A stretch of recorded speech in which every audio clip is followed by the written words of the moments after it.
భగవంతుని ఆశీర్వాదంతో నీకే సీట్ రావాల, నీతోనే తలపడాలి. నాకు కోరిక అది. ఎందుకంటే ఇది ఒకసారి చూడాలనుకున్నా నీ దగ్గర. భగవంతుడు ఉన్నాడు, ప్రజలు ఉన్నారు నా పక్క. నీ పక్క ఉన్నాడో లేదో తెలిసిపోతుంది రేపు. వానర సైన్యం ఉందంటావు, నాతో రాముడే ఉన్నాడే, నాతో రాముడే ఉన్నాడు. రాముడు సీతారాముడు ఉన్నాక నన్నేం చేస్తారు మీరు? అంటే నేను ఎంతసేపు ఉన్నా నీవు నా దండు ఉందంటున్నావు కానీ, అంటే వాళ్ళే కొట్టడాలా, వాళ్ళే విమర్శలు చేయాలా, వాళ్ళే అన్నిటి పోటీ చేయాలా, అంటే నీవు మాత్రం చల్ల ఫ్యామిలీతో ఉండాలా. ఏదో 2009లో నన్ను ఓడించా అనుకుంటా ఉన్నావు. నువ్వు నన్ను ఓడించలే. 2009లో పెద్ద మెజార్టీతో నన్ను ఓడించిందేం లేదు. నా పొరపాట్ల వల్ల నేను ఓడిపోయినాను అంతే. ఆ రోజులో నా పొరపాట్లు. ఎందుకంటే ఆ రోజు పిఆర్పి ఆ రోజు పార్టీ పెట్టారు కాబట్టి, మైనార్టీల తరఫున నిలబడ్డారు కాబట్టి, మైనార్టీలంతా కూడా మా ఓట్లని అక్కడ చేశారు కాబట్టి కొద్దిగా తేడాతోనే పోలేదు, ఓడిపోలేదు. అది అన్యాయం జరిగింది అక్కడ. రీకౌంటింగ్ పెట్టింటే ఆ రోజుల్లో పరిస్థితి ఏమని తెలుస్తూ ఉండే. రీకౌంటింగ్ పెట్టగానే నేను పొరపాటు చేశాను అని చెప్పేసి కూడా నేను చెప్పడం జరుగుతూ ఉంది.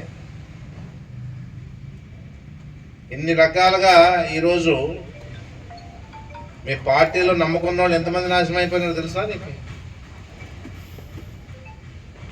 ఎలిగే పాండు సీట్ ఇచ్చినప్పుడు ఏం చేసినావు? ఓడించినావు. కృష్ణంకి ఇచ్చినప్పుడు ఏం చేసినావు? నీకు సీట్ రాలేదని అరాచకాలు చేసినాను. మళ్ళీ ఈ విధంగా మీ నాయకుడి మీద అభిమానం ఉంటే ఎందుకు ఇట్లా జరుగుతా ఉంటే? నీకు సీట్ ఎవరు ఇచ్చినారు? రామారావు ఇచ్చినాడు. నువ్వు చేసిందేమి? రామారావుని ఆ రోజున గద్దె దించడానికి చెప్పులతో విసిరించిన పరిస్థితి మీ పార్టీలో మీ చరిత్ర ఉందని చెప్పేసి కూడా చెప్పడం జరుగుతాను. అంటే ఇలాంటి చంద్రబాబు నాయుడు రామారావు ఇప్పటి చెప్తా ఉన్నారు. మేమంతా కూడా ఆ రోజుల్లో మేము ఎప్పుడు కూడా ఆ రోజుల్లో రామారావు పార్టీగా మేము నిలబడ్డాం. ఆ రోజుల్లో రామారావు అంటే అభిమానంతో ఉన్నాం.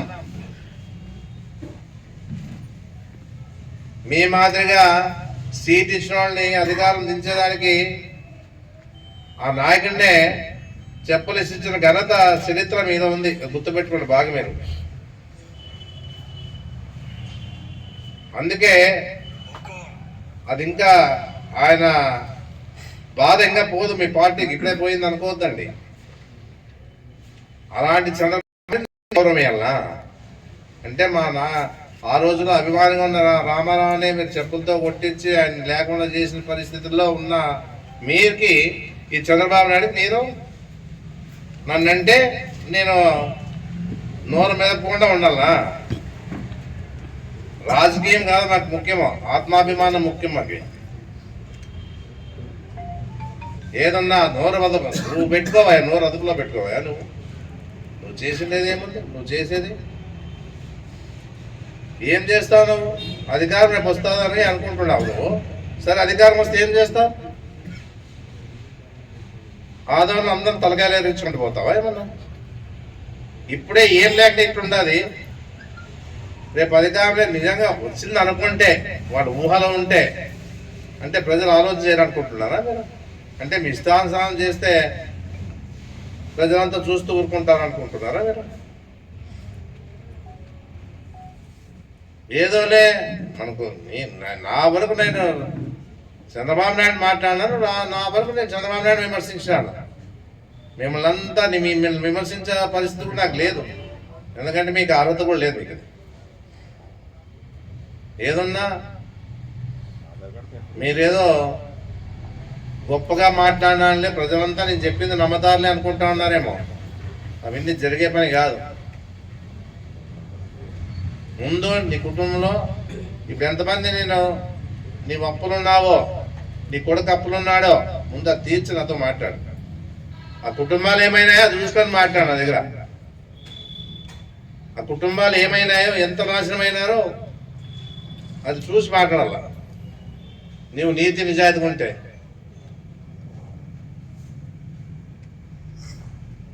ఏదో ఉందిలే అని చెప్పేసి